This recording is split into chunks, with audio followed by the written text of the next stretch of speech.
আরামবাগে ভোট গ্রহণ চলাকালীন TV9 পোর্টালে একটি সংবাদকে কেন্দ্র করে ব্যাপক বিতর্ক তৈরি হলো আরামবাগে। TV9-এর ওয়েব পোর্টালে দেখা যায় যে বিজেপি বিধায়ক মধুসূদন বাগের নামে একটি সংবাদ পরিবেশন হয়েছে, যেখানে দেখা যাচ্ছে আরামবাগের পরাজয় নিশ্চিত, বিজেপি এখন গুন্ডাদের দখলে, বিস্ফোরক নাকি পদ্ম বিধায়ক মধুসূদন বাগ, অর্থাৎ আরামবাগ বিধায়ক মধুসূদন বাগ। তাকে সরাসরি প্রশ্ন করা হলে তিনি সমস্ত দাবি উড়িয়ে দিয়ে বললেন, TV9-এর বিরুদ্ধে আমি মামলা করব।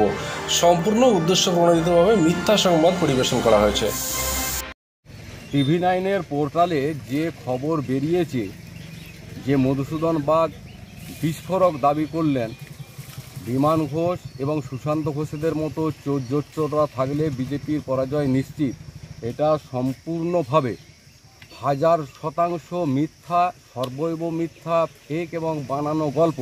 TV9 যদি প্রমাণ করতে পারে এই রকম ধরনের কোনো বিবৃতি আমি দিয়েছি, তাদের কল রেকর্ড আছে বা তাদের কোনো ফুটেজ আছে, তাহলে আমি রাজনীতি থেকে নির্বাসন নেব, রাজনীতি থেকে আমি সরে যাব।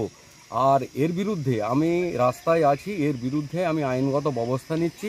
আমি TV9 পোর্টালের বিরুদ্ধে মামলা দায়ের করব।